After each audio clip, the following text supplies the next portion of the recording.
Boa noite a todos. Que Jesus nos abençoe. É uma alegria poder voltar a esta casa.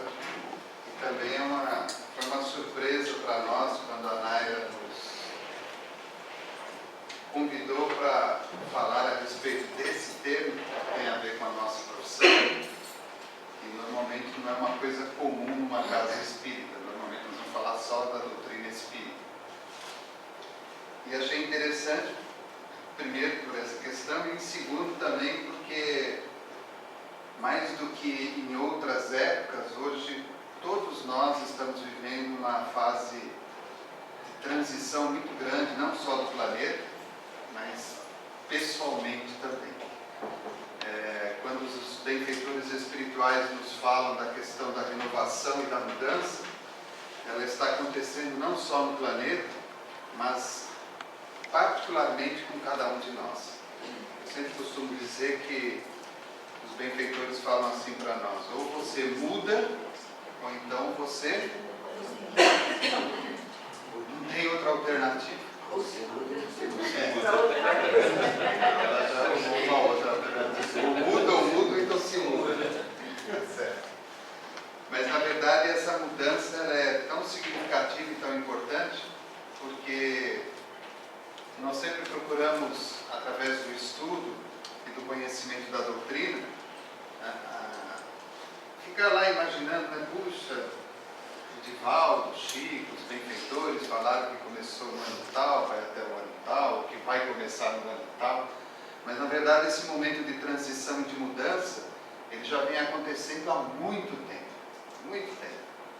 Se nós observarmos todos os acontecimentos que têm marcado a história da humanidade nos últimos 10, 15, 20 anos, vamos observar que a mudança de vida nossa se alterou completamente e as mortes coletivas estão muito mais frequentes, não só no nosso país, mas em todo o planeta. Então isso envolve um resgate reencarnatório muito grande por parte dos espíritos. E mais do que nunca também, hoje nós vemos pessoas completamente desesperadas em busca de ajuda, em busca de respostas às suas necessidades. Nós ficamos trancados dentro de um espaço, metade desse salão, das 7 da manhã, muitas vezes até às 20 da noite, e às vezes, eu costumo dizer que dava até para escrever um livro, sem mencionar nome, é claro, de tantas histórias que nós ficamos sabendo, de pessoas que muitas vezes você olha, você imagina que tudo na vida daquela pessoa está fluindo naturalmente. A pessoa tem uma boa casa, um bom carro, uma boa família, dinheiro, está sempre nos melhores lugares, envolvida com muita gente, e quando de repente você observa ela ali sentada na sua frente, expondo as suas mazelas, as suas tristezas, as suas mágoas, a sua depressão, que muitas vezes dura aí anos seguidos.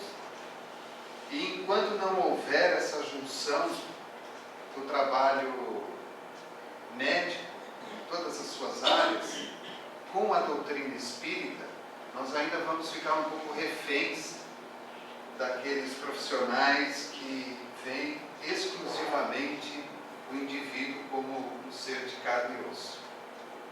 Então, é um verdadeiro mercado, a gente sabe disso. Eu não estou aqui fazendo crítica nenhuma, mas é a nossa realidade.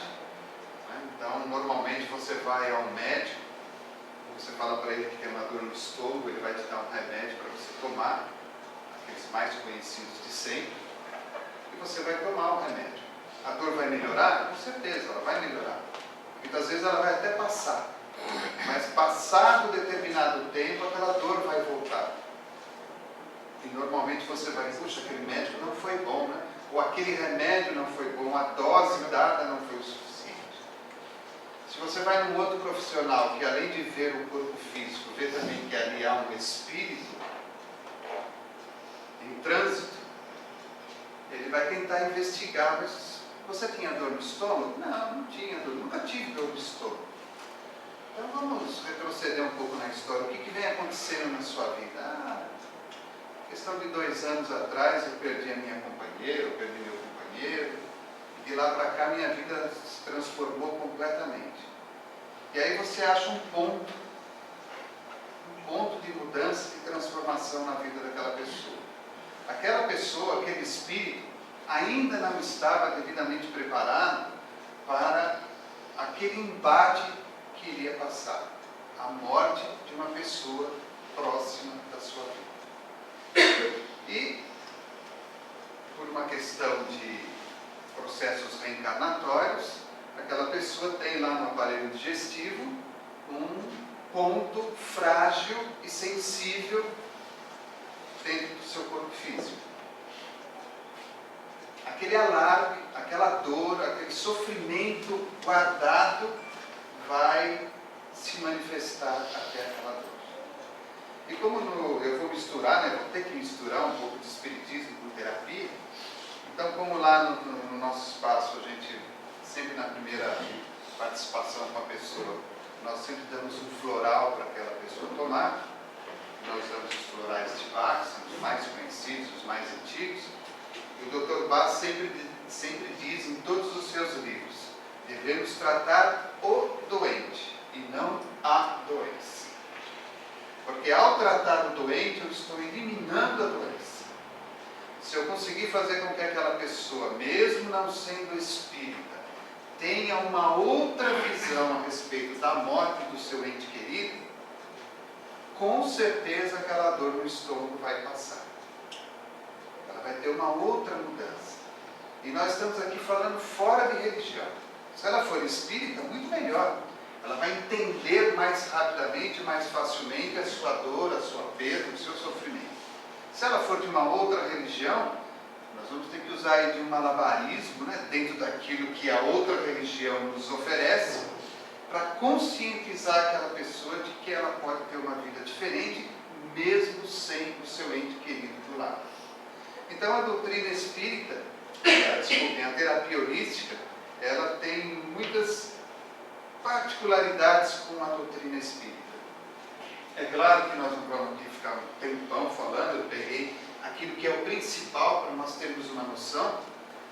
E hoje nós vemos aí no SUS, por exemplo, o reiki, a acupuntura já estão aprovados pelo SUS para que sejam aplicados gratuitamente para as pessoas.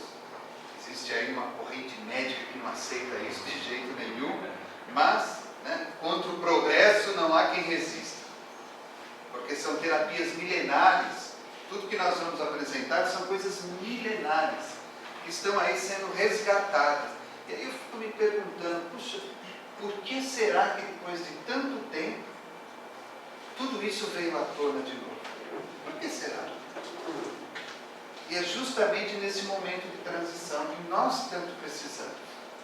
Nós andamos pela rua, nós vemos as pessoas assim, extremamente aceleradas, apressadas, desesperadas, brigando com o tempo, pessoas que comem e falam ao celular ao mesmo tempo.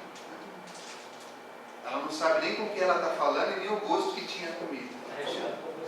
Está arriscado por meu celular. Arriscado por meu celular. A pessoa não consegue mais ter o tempo suficiente para o encontro consigo mesmo. Nós só conseguiremos ter paz na nossa consciência e equilíbrio na nossa vida quando nós nos resgatarmos a nós mesmos. Por mais difícil que seja a sua vida, por mais complicados que sejam os seus problemas, se nós não tivermos a autodisciplina de entender, de compreender o problema que nós estamos vivendo, o porquê que nós estamos passando por aquela situação, nós vamos continuar sofrendo, vamos continuar tendo muita infelicidade na nossa vida. Então vamos lá, o que é terapia, A palavra saúde é definida integralmente como bem-estar físico, psíquico, emocional e espiritual. Então, para o terapeuta, existem 4 pontos que são significativos significativos: o físico, o emocional, o espiritual e o psíquico, ou aquilo que está em nós. De todos eles, o mais importante para mim particularmente é o emocional, porque é uma coisa que fica guardada dentro de nós. Para vocês terem uma ideia, tínhamos lá um cliente que ele tinha 62 anos e o pai já estava com quase 95 anos. Ele não gostava do pai. Ele visitava o pai só para ver se o pai estava ainda vivo, estava tudo bem, entrava, olhava, estava tudo bem, ele ia embora. Por uma única questão. Quando ele tinha 12 anos de idade, morava na roça, lá em Pindamonhangaba, o pai estava pintando o teto da casa e ele no chão. O moleque foi brincar com uma lata de tinta. Foi brincar com a tinta. O pai lá de cima da escada pegou a trincheira que tinha na mão e jogou nele. Um sinal de bronca, tipo, não mexa aí. A trincha pegou no rosto, cortou e ele guardou aquela cicatriz. Aquilo perdurou dos 12 aos 62 anos de idade. Ou seja, 50 anos, aquele ódio do pai, que ele não sabia explicar e não conseguia entender, e que só através da terapia, ou seja, retrocedendo um pouco na história, é que nós vemos que o grande problema daquele fulano era um problema de ordem emocional.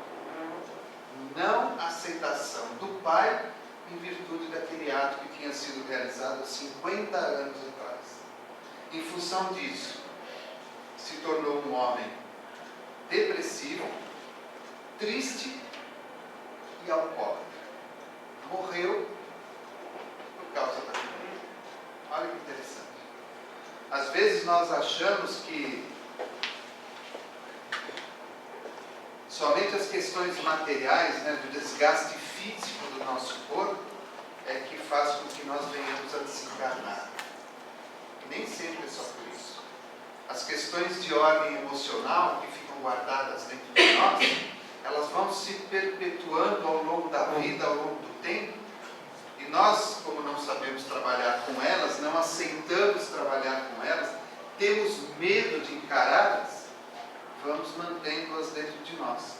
E elas vão atacando o nosso corpo perispiritual e, consequentemente, atingem o corpo físico, naquela região mais sensível que nós temos. A etimologia da palavra terapia se origina do grego tairápia, que significa servir a Deus. O terapeuta é aquele que serve a Deus. Terapia é tudo aquilo que serve a Deus. É uma ferramenta para a erradicação ou diminuição do sofrimento e da má interpretação dos diversos eventos que ocorrem nas diferentes esferas da vida. Como é que nós encaramos a nossa dor e o nosso sofrimento? Por que nós estamos aqui hoje? Com certeza absoluta, a grande maioria de vocês não veio por minha causa. A maioria não me conhece. Alguém veio para o atendimento, a maioria veio para o passe, se é que tem passe. Outros veio e falaram assim, bom, toda quarta-feira é dia de tomar um passe para me ficar bem o resto da semana e o começo da outra. Todos nós temos algo que nos impulsiona a estar aqui. Como é que nós encaramos isso? Será que ainda nós estamos naquele tempo de achar que, ao entrarmos na sala de passe, o médium passista e os benfeitores espirituais vão operar um verdadeiro milagre sobre nós e transformar a nossa dor? Será que ainda nós estamos ainda nesse tempo? Ou será que nós já estamos naquela ideia de que precisamos dar o primeiro passo para que a mudança se realize? Se algo está errado na sua vida, se há uma dor no contexto da sua estrada, com certeza é porque você não está usando os sapatos adequados nos seus pés. É preciso mudar. Por isso que vem aquela história do começo. Ou você muda, ou você muda. Ou você analisa o que está acontecendo modifica a locomotiva para que ela ande nos trilhos, ou nós vamos continuar sofrendo. Na terapia é muito comum, e na doutrina espírita, principalmente quando nós trabalhamos com atendimento fraterno, observar situações repetitivas na nossa vida. Então vamos pegar um caso comum, um caso de amor. Aquela pessoa que não dá certo nos relacionamentos. Começa um relacionamento, vai tudo bem, termina. Aí a pessoa fica frustrada, desiludida, amargurada, deprimida. Aí aparece uma outra pessoa. Começa tudo de novo. Chega num determinado ponto, não dá certo de novo. É uma situação repetitiva. Aí a pessoa fala assim, mas o fulano era assim. O fulano era assado. A ciclana era assim. Será que é o outro? Será que também nós ainda estamos naquela época de achar que tudo é o outro? E nós? E a nossa responsabilidade, o nosso compromisso, a nossa postura perante o outro? Será que nós é que não estamos sabendo conduzir o nosso relacionamento? E aí vamos pulando, a vida vai passando, né? Porque você fica 1 ano com um, 2 anos com outro, 3 anos com o outro, mais um com o outro. Quando você deu por conta, já passou uma década. Nossa, eu tinha 20, agora eu estou com 30. Nossa, eu vou virar titio, sei lá. E aí, olha como que o emocional vai mexendo com a cabeça de cada um de nós. A pessoa vai ficando frustrada. Ninguém me ama, ninguém me quer, ninguém olha para mim, ninguém me dá atenção. A pessoa vai recuando para a vida. Nós achamos isso bobagem? Pega a história de um suicídio. Pega a história de uma pessoa depressiva. Depressiva mesmo. Aquela que toma 3, 4 remédios por dia para tentar ficar em equilíbrio.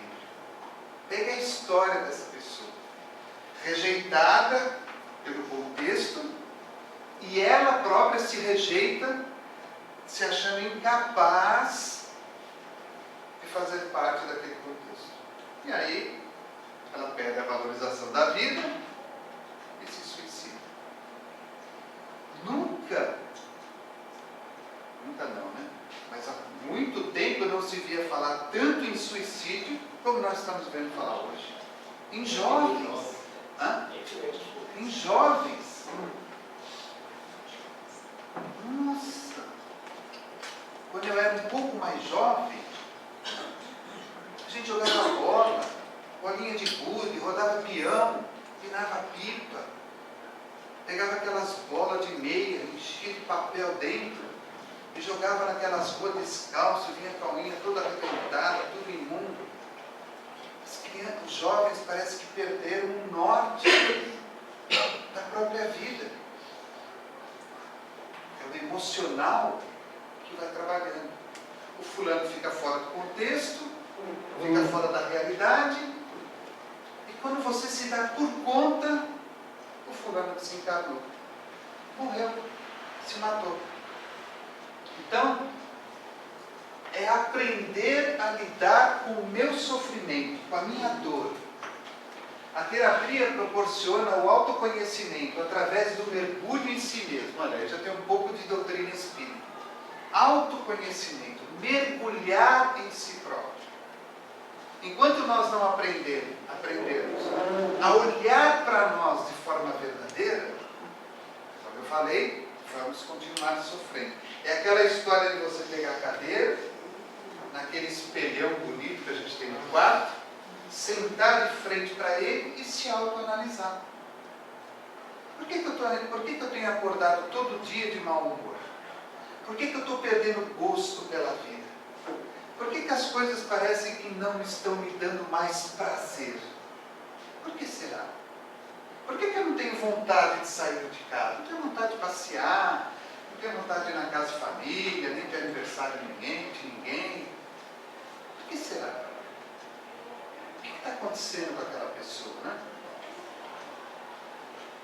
A terapia também proporciona um maior contato com a própria espiritualidade, pois no momento de terapia, o agitado mundo externo fica em segundo plano. dando condições do cliente focar questões como: quem eu sou realmente, o que espero da vida, por que ajo de tal forma, qual é o futuro que meus atos e decisões estão construindo, sou realmente feliz e satisfeito, estou evoluindo como pessoa dia a dia, minha presença enriquece a experiência de vida das pessoas próximas de mim. Olha os questionamentos que nós vamos proporcionando, né? Isso é uma terapia que a gente chama de aconselhamento metafísico, né? Porque a pessoa chega para você e fala assim: olha, eu estou sofrendo, o que o senhor acha? Aí você vira para ela e fala assim: não, o que eu acho? O que você espera da sua vida? O que você espera da sua vida? O que você tem feito dos seus atos e das suas decisões em termos de construção para você mesmo? Aí volta a arapuca para a pessoa. A história de Jesus, né? Fulano chega lá e fala assim: é lícito pagar imposto a César? Aí Jesus olha a moeda e fala o que para fulano? Aí a César o que é de César, e a Deus o que é de Deus. Aí o fulano engoliu a moeda, porque ele não tinha o que falar. Ele quis pegar Jesus de calça curta e acabou se prejudicando a ele próprio. E normalmente, dentro de um espaço terapêutico, é isso que acontece. A pessoa ainda vai com aquela firme decisão de que você vai dar uma fórmula para ela. Fala assim: olha, você faz assim que tudo vai se resolver na sua vida. Aí ela volta lá para fora e continua agindo da mesma forma. Ela pensa, vê, ouve, fala, sente e age do mesmo jeito. O que vai acontecer? Primeiro, ela não vai voltar mais lá, porque não vai funcionar, e ela vai achar que eu sou um mau profissional. E segundo, ela vai continuar sofrendo da mesma forma. O que é holística, né? Holístico é o mesmo que holista, cujo significado dos termos se refere ao holismo, que é uma corrente ou tendência que observa os fenômenos do ponto de vista das múltiplas interações que os caracterizam. Ou seja, holístico é um adjetivo que busca compreender os fenômenos na sua globalidade e totalidade. Você está com dor no estômago? Por quê? O que aconteceu? Minha mãe morreu. Antes da sua mãe morrer, você tinha dor no estômago? Não, não tinha dor no estômago. E por que essa dor no estômago apareceu depois que a sua mãe morreu? O que mudou na sua vida? Eu comecei a ficar triste, eu fiquei deprimido, eu não quero mais sair de casa, eu fico todo dia olhando a foto da minha mãe, fico olhando as roupas da minha mãe. Aí você tem um monte de fatores globais que aí você começa a trabalhar. Fulano, a primeira coisa que você tem que fazer é pegar a roupa da sua mãe e doar para um pobre. Então vamos começar, vamos fazer isso? Puxa, mas eu vou me desfazer disso. Você vai ter que se desfazer. Porque a dona lá aquela senhorinha que mora na frente da casa da sua mãe, ela não tem nem roupa para vestir. Sua mãe vai ficar hiper feliz. A princípio talvez ela fique até chocada, mas depois ela vai aceitar a ideia. Aí você trabalha um pouco, e aí você vai trabalhando os outros, para fazer com que nessa globalidade você consiga atingir um objetivo que é trazer aquela pessoa de novo para o ponto de equilíbrio. Isso demora uma sessão, 3 sessões, 4 sessões, 10 sessões, depende da pessoa. Tem aquelas que querem e tem aquelas que não querem. É igual a pessoa que toma floral. Tomei, mas parece que não deu efeito. Não deu? Não senti nada diferente. Mas você estava... O que você pensava quando você olhava para o vidro? Não tem gosto de nada aquilo, né? Então não vai funcionar mesmo. Você já está se opondo à cura. Não vai funcionar. Nem que eu desse um dilitro para você, um anticorpo, não vai resolver. A pessoa precisa querer, ter a vontade de fazer a mudança. O termo holístico deriva do grego holos, que significa o todo, o inteiro, o completo. Então, quando fulano, vou pegar hoje, é o dia do estômago. Quando fulano está com dor no estômago, se tem alguém com dor de estômago e problema de estômago, aproveita. Não adianta eu ficar só lá no estômago. Eu tenho que olhar a pessoa como um todo. Porque o estômago é o último degrau da escada. Porque o problema começou lá dentro no emocional. Quando nós falamos de emocional, nós estamos falando do espírito.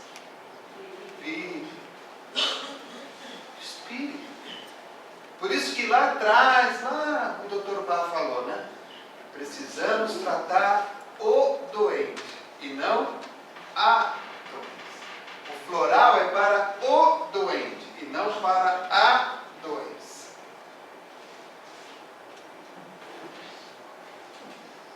O holismo foi criado em 1926 por Jan Smuts.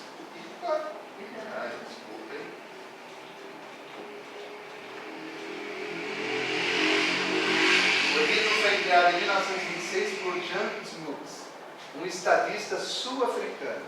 A ideia desse conceito é de que os elementos, seres humanos ou outros organismos, de determinado sistema não podem ser entendidos somente por suas partes isoladas e que o todo sempre é maior do que a soma das partes que o compõem. Então eu não posso ficar só tratando isso.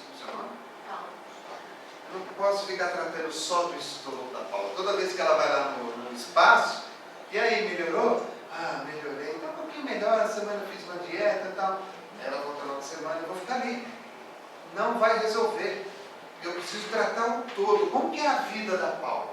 Como é que ela acorda? Como que ela passa o dia? O que ela come? Como são as palavras que ela emite? Os pensamentos que transitam no seu cérebro, no seu pensamento, na sua consciência? Como é aquilo que ela guarda dentro do seu coração? Como ela vai dormir? Como é que é a sua noite? Ela sonha, tem pesadelo, ela grita, ela corre. O que acontece com ela? Então eu preciso tratar o todo. Embora o primeiro a utilizar o termo holístico tenha sido Smuts, acredita-se que a primeira apresentação completa do seu significado se dá através de Aristóteles, quando este afirma que o todo é maior que a simples soma de suas partes. Lá atrás. Então vejam vocês que são coisas milenares, coisas extremamente significativas, que nós não damos importância, mas se nós pegarmos aquela coleção de ordem psicológica da Joana de Ângeles, através do Divaldo, Joana fala muito das terapias, dos remédios, de que a humanidade precisa nesse momento, para que haja um equilíbrio. Um equilíbrio. Para que a gente se equilibre e possa enfrentar as dificuldades que nós temos aí fora. Eu coloquei aqui algumas terapias que a gente conhece. Acupuntura, aromaterapia, cromoterapia, florais de Bach, fitoterapia, homeopatia, massoterapia, que antigamente era massagem, bambu terapia, coriô, auriculoterapia, reflexologia podal, shiatsu, medicina tradicional chinesa e tantas outras. Cada uma delas são técnicas. Eu chamo elas de técnicas. Por quê? Porque se eu vou fazer uma cromoterapia com alguém, eu vou fazer uma cromoterapia na Paula, para o estômago dela. Eu preciso da lâmpada. Aquela lâmpada, naquela cor, de 40 watts, por tanto tempo, para agir no seu estômago. Se eu vou fazer acupuntura, eu preciso da agulha. E existem as terapias complementares, que eu chamo de complementares. São aquelas que você faz com a pessoa de pé, com a pessoa deitada, com a pessoa sentada, com a pessoa de joelho, com a pessoa na maca. Meditação, um relaxamento profundo, semi-profundo, ou nada profundo. Respiração, né? Tem gente que não sabe respirar. Como é que você respira? A pessoa está lá, é a 1000 por hora. Né? O coração tem que trabalhar 1200 para aguentar aquele 1000 que a pessoa vive. Respirar, né? A gente precisa de oxigênio, senão a gente não vive. Por isso que a pessoa tem falta de ar, sente tontura. Nossa, senti uma tontura hoje, eu não sei por quê. Não, respira. Vai ter tontura mesmo. pessoa vai se sentir mal. Então, todo um trabalho para recuperar o equilíbrio da pessoa. Aí entra na doutrina espírita, né? Nós vamos ter que falar um pouco da doutrina. O que é o Espiritismo? O Espiritismo é a doutrina revelada pelos Espíritos superiores através de médiuns e organizada, codificada no século XIX por Allan Kardec. O Espiritismo é ao mesmo tempo filosofia, ciência e religião. Filosofia, porque dá uma interpretação da vida, respondendo questões como: de onde eu vim, o que eu faço no mundo, para onde irei depois da morte. Toda doutrina que dá uma interpretação da vida, uma concepção própria do mundo, é uma filosofia.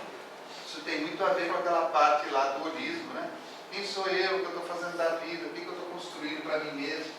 Ciência, porque estuda à luz da razão e dentro de critérios científicos os fenômenos mediúnicos, isto é, fenômenos provocados pelos espíritos que não passam de fatos naturais. E por último, religião, porque tem por objetivo a transformação moral do homem, revivendo os ensinamentos de Jesus Cristo na sua verdadeira expressão de simplicidade, pureza e amor. Se nós queremos, agora como espírita, esqueci o terapeuta, se nós queremos uma vida de paz e tranquilidade para nós precisamos compreender a doutrina nesses três aspectos: ciência, filosofia e religião. Nós precisamos estudar a doutrina. Tem trabalhador que não leu a obra básica, que nunca leu a obra básica, dá 450 mil passes por semana, toma 250 mil litros de água fluidificada por semana, vai no centro todo dia, estuda a obra básica, porque ele ainda é daquele tempo que não precisa. Os mentores suprem tudo. E Kardec deixa claro em toda a codificação que a principal tarefa do Espiritismo é a educação. E educação só se dá com estudo. Tem que estudar. O médico para se formar leva 6 anos na faculdade, lá na universidade. O advogado não sei quantos anos, depois tem aquela prova da OAB que demora 400 anos. O cara tem que estudar, porque senão ele não vai conseguir ser médico nem advogado. Por que nós somos diferentes? Quando se fala em estudar na casa espírita, eu estava vendo aí os slides passando aí, não é mais slide que fala, né? Estou dando o data show passando, slide agora, data show passando, e aí, você gostou? Slide é aquele pequenininho, ela deu risada lá, né? Passava aquele lá, apertado e virava o negócio girando. Hã? Aquele da Kodak. Quando encrencava um bicho que não ia nem para frente, nem para trás, acabava a palestra. E o cara ia falar o que sem o slide. Se a gente não estudar, você passa lá, estava lá falando, vai ter o ESD, vai ter o estudo do Evangelho, vai ter o estudo da obra básica. Aí quando você olha no salão, tem meia dúzia de gato pingado. Não é verdade? Eu já li lá. Quando você leu? Quando eu comecei na doutrina, em 1932. 32, né? Nós estamos em 2018. Tanta coisa mudou na vida, né? Você também deve ter mudado, né? Que a pessoa não quer estudar. A pessoa quer sentar aqui na mesa, quer que a gente apague a luz e põe uma musiquinha ambiente, aí ela põe a mão lá na cabeça assim, pega o lápis, e aí fica lá esperando, né? Que um espírito apareça e comece a trazer mensagem. Nossa, eu tive, e isso não falo por vanglória, falo por gratidão a Deus, eu tive possibilidade de trabalhar com o Chico 8 anos em Uberaba. E o Chico ficava 1 hora trancafiado dentro de uma sala, se preparando para psicografar. Ele começava sábado às 20 e terminava no domingo às 5 da manhã. sem parar. Mensagem de filho, de mãe que morreu, de pai que morreu, de vó, de vô, nossa, de um monte de gente. E dos mentores, é claro. E aí a gente acha que um estudinho normal, tal, a gente chega lá na mesa, aí turma, estou aqui, hein? Hã? Cursinho do domingo de média. É, cursinho do domingo de média, aquele cursinho básico, assim, tal. Não vai, você vai ser um espírita desequilibrado. E vai desequilibrar o grupo se o dirigente do grupo não tomar conta de você, não der um jeito em você. Doutrina espírita é disciplina. Né? Eu sou vice-presidente da casa lá em Pinda. Nossa, lidar com trabalhador é igual tratar em pré-primário com criancinha. Nossa! Difícil, hein? Difícil. Um não gosta, liga o ventilador, nossa, mas vento, cabelo, frio, aí desliga o ventilador. O outro, não, porque o barulho não dá para ouvir. Aí liga lá o tico-tico lá, o ar-condicionado. Nossa, mas está muito gelado, não dá para diminuir um pouquinho? Por que lá o passe é padronizado lá no centro, né? Lá é filiado à federação e tudo é padronizado. Então tem que dar passe assim, tal. Tem. Eu trabalhei na federação também 10 anos, nem lembro mais, que foi 12 anos. E é assim. Você não escolheu para trabalhar lá? Escolheu. A regra lá é assim. Então cumpra a regra, não reclame. Ah, mas eu não gosto. Não gosta? Então você faz o seguinte, ó. Aqui em São José deve ter mais uns 40 centros espíritas. Escolhe um e vai para lá. Se você está achando que lá também não tem regra, você vai cair no cavalo, hein? Porque vai chegar lá, tem regra também. Por quê? Porque a pessoa não quer entrar no espírito da doutrina, que é a disciplina e a educação. Aí sofre, fica melindroso, ninguém gosta de mim, ninguém me ama, isso é problemático. Né? Não vai para frente, mas é verdade. Vocês desculpem eu falar, mas eu fui presidente 8 anos lá, estou a vice e já estou há 6. Olha, achei até que eu peguei um pouco de cabelo, porque é complicado você lidar. Pintando o centro, lá tudo é verde, lá não é favorável ao Palmeiras, mas lá tudo é verde. Sua camisa também. A camisa é verde. Lá tudo é verde. Aí pintamos o salão, falei para o pessoal assim, ó, vamos, já que né, a gente pinta de branco, faz uma faixa verde, e lá no fundo onde tem lá tem um quadro de Jesus, orando, vamos fazer um verde mais escuro para dar um destaque e colocar uma luz verde assim. Aí chega o trabalhador, nossa, pintaram de verde mais escuro. Por que não pintou de outra cor? Ah, meu irmão, é que aqui é tudo verde. Ah, mas se pintasse de azul ia ficar bonito. Aí para não arrumar confusão, né? Porque aí você, né? Aí fala assim, não, sabe que você tem razão mesmo? Próxima vez que for pintar, acho que eu vou pensar no azul, hein? Mas por enquanto vamos deixar verde mesmo, já pagou, já gastou, né? Deixa verde mesmo. Você tem que ter aquele joguinho de cintura, porque senão o fulano já passa a não gostar de você. Ah, eu não vou no centro enquanto fulano é presidente, enquanto fulano cuida de tal coisa. Nossa, você vai desencarnar e vai ficar seco lá no caixão. Quando você chegar do lado de lá da vida, você vai ver o tempo que você perdeu, com bobagem, com mesquinharia. Tanta gente passando necessidade, sofrendo, morrendo. E a gente preocupado se a parede é verde, se é azul, se é branca. Nossa, como se a doutrina, os seus espíritos pensassem nisso, né? Fundamentos básicos do Espiritismo. A existência de Deus, que é o Criador. A imortalidade da alma ou espírito. A reencarnação.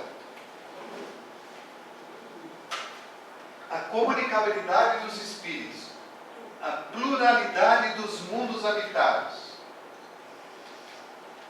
Para nossa reflexão. Na terapia holística, nós temos um mergulho em si mesmo.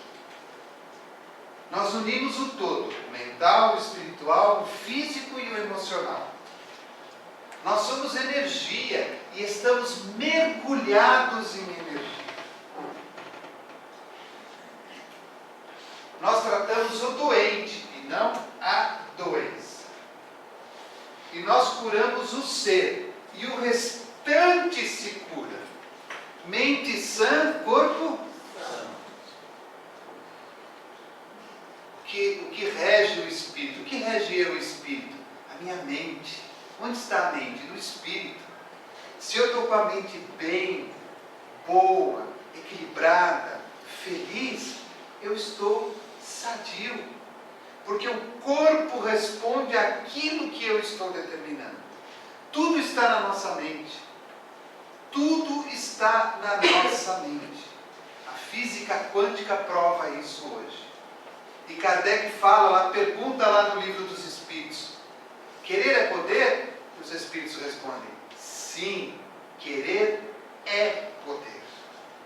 Eu me curo, eu me reequilibro, eu me torno uma pessoa feliz. Eu tenho que me amar. Amamos todo mundo, damos soco para todo mundo, roupa para todo mundo, damos passo em todo mundo, e aí a pessoa chega em casa infeliz com ela mesma. Parece que alguma coisa está faltando. O casamento que não está bom, a casa que não é boa, o carro que não é legal, o celular que o meu é o 7, mas já está no 10. Nossa, eu estou atrasado para a vida. Nossa, como é que faz? Todo mundo tem o 10, eu estou no 7 ainda. E a pessoa não vive. Ela está infeliz. Como que ela consegue ajudar tanta gente e não se ajuda a si própria? Aí André Luiz fala, em grande parte da sua obra, para que acendas a luz do mundo, é necessário que acenda a tua luz interior. Eu falo lá para os trabalhadores: olha, se você não está bom, não aplique passe. Senta lá na cadeira e fala assim: olha, hoje eu não estou bem, eu estou precisando de ajuda hoje. Será que alguém pode me aplicar um passe? Não. Fulano acha aquilo um desmérito para ele. E aí ele vai lá, chamando Jesus e Joaquim, dá o passe no outro, e aí cria todo um transtorno para a espiritualidade, porque a espiritualidade tem que isolar todo aquele fulano, tem que ajudar o coitado que foi lá receber ajuda, para não levar a influência dele. Nossa, é uma verdadeira engenharia espiritual. A gente dá risada, mas é verdade. Quem tem olhos de ver sabe disso. Fica numa câmara de passe e fica olhando o que está acontecendo. Aí a pessoa não entende que ela tem que cuidar dela. Primeiro eu. Aí eu vejo aí, tem alguns casais aí, você pode, namorado, noivo, companheiro, marido, seja lá o que for, você gosta dele ou gosta dela, legal, é isso mesmo. Mas primeiro você tem que gostar de você. Você tem que gostar de você, você tem que cuidar de você, você tem que olhar para você, você tem que usar as coisas que te fazem bem, feliz, você ser feliz com você mesmo. Porque se você não fizer isso por você, ninguém vai fazer por você. Da maneira como você deseja que se faça. Eu tenho que gostar de mim. Ah, eu adoro correr, mas a minha esposa não gosta. Vou eu correr. Ah, eu adoro nabo, mas a minha esposa não gosta. Aí eu não vou comer então. Nossa, você vai morrer de lombriga. Por causa da sua esposa. Isso é verdade, sabe? São coisas corriqueiras da vida que têm sentido profundo para a gente. Nós temos que entender que nós somos separados. Nós somos separados. São marido e mulher? Quase.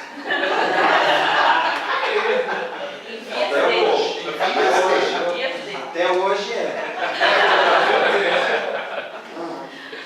Os dois, seu nome? Felipe e a Paula, são individualidades. Se amam, se reencontraram, vão constituir uma família, filhos, e blá blá blá, tudo bem. Mas ele tem que cuidar dele e ele tem que cuidar dela. Imagina ela o tempo todo. Não, você precisa fazer isso, você tem que ser assim, você tem que ser assim. Nossa, o fulano vai pedir desquite. Não vai querer casar mesmo. Ou vice-versa, aquele cara ciumento. Nossa, mas essa roupa, esse sapato, essa roupa, não sei o quê. Fica tormentando a vida da pessoa. Ou você ama ou você não ama, não tem o meio termo. Esse negócio de ficar em cima do muro não dá. Ou você ama e confia, ou você vai bater o tambor lá em outro botiquinho. É uma questão de escolha. Por isso que nós sofremos dessa nossa insegurança, essa nossa instabilidade emocional. Aí vamos lá no centro. Aí senta, de preferência quando tem manifestação, né? A gente fala com o Espírito. Porque o negócio é falar com o Espírito. O negócio de mandar recado, atendimento fraterno, que alguém vai dar a resposta. Você não sabe nem quem foi que deu a resposta. Então, aquilo para nós fica meio fácil. Então você tem que falar com o Espírito. Aí ela incorpora, você está aqui, aí vou dar o meu drama todo, esperando que o Espírito vá dar um... Olha, meu filho, pode casar com ele que vai dar tudo certo. A pessoa sofre. Né? Olha quanta coisa que nós vamos amontoando na nossa vida e que vai preenchendo o nosso emocional e levando-nos ao desequilíbrio. Nós temos um costume de ver sempre o erro, o ruim, o negativo, o não primeiro. Domingo eu vou para Ubatuba, vou eu e minha esposa. Mas eu já dei uma olhadinha lá na meteorologia, está dizendo que provavelmente vai chover. Se chover, eu não vou.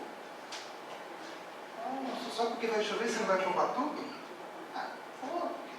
Para que vem Ubatuba com chuva? Já tem toda aquela água do mar, eu vou pegar mais água de chuva. Vou ficar em casa. Aí a coitada da mulher que não tem nada a ver com isso, não vai porque o fulano não quer ir.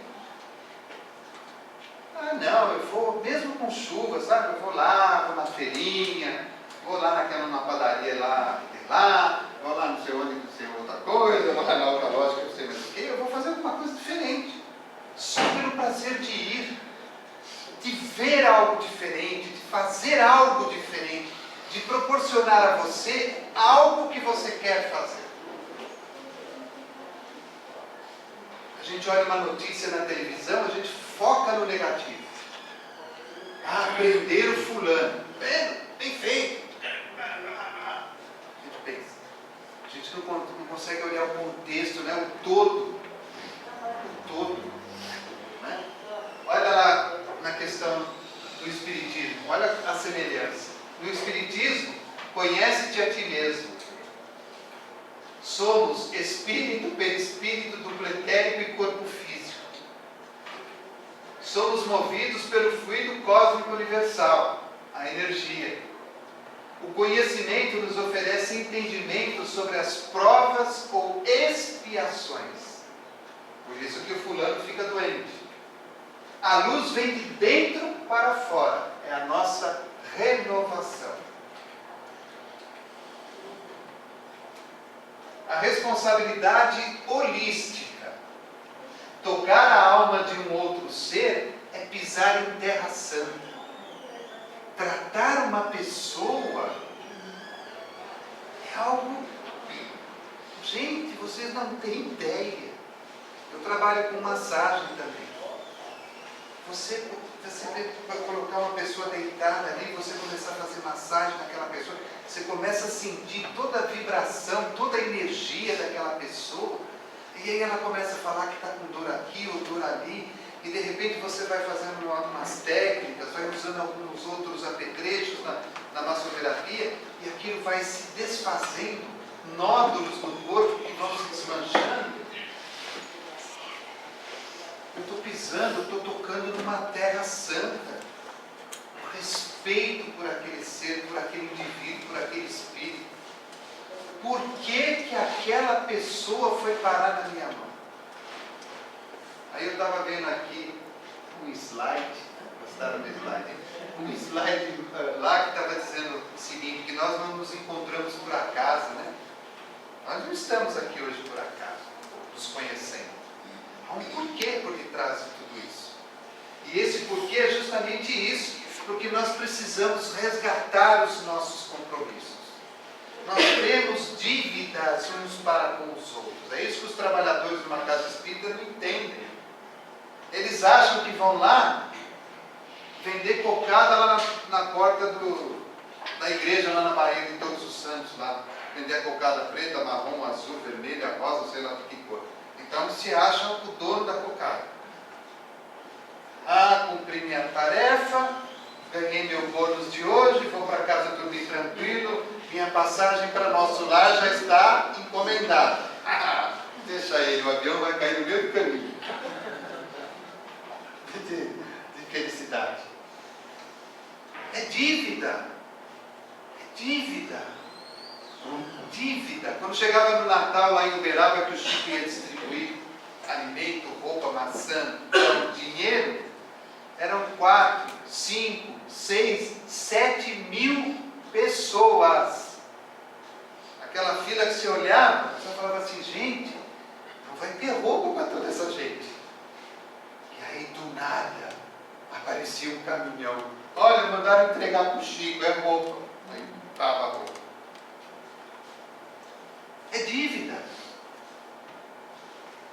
Nós estamos no lugar que estamos, com as pessoas que estão conosco, porque nós temos com elas compromissos a serem resgatados. Aquela história de alma gêmea, alma santa, alma bela, alma não sei do que o pessoal inventa por aí, nossa, isso é raro. Raro. Raríssimo. O dia que vocês acharem um, vocês me mandam um e-mail, não manda mais, agora é zap. Manda um zap para mim que eu vou querer conhecer, porque é raro conhecer. Os dois aqui já estão na pré, eles têm lá o resgate deles também, eles se amam, né? Ainda bem que eles não conseguem se olhar como espíritos lá atrás, né? Deus nos deu essa bênção. Você chega lá na praça, oferece um bombom para ela, fica toda encantada, feliz, fica encantada com aquele bombom, e graças àquele bombom nos casamos, né? São espíritos tão antagônicos um com o outro, tão antagônicos, que Deus falou assim, olha, turma, o único jeito é esses dois casando. Um encarna como mulher e outro como homem, se amam e casam. E vão resgatar o compromisso através do amor, do perdão, da família, dos filhos e assim por diante, das necessidades de dia. São comprometimentos que todos nós estamos envolvidos.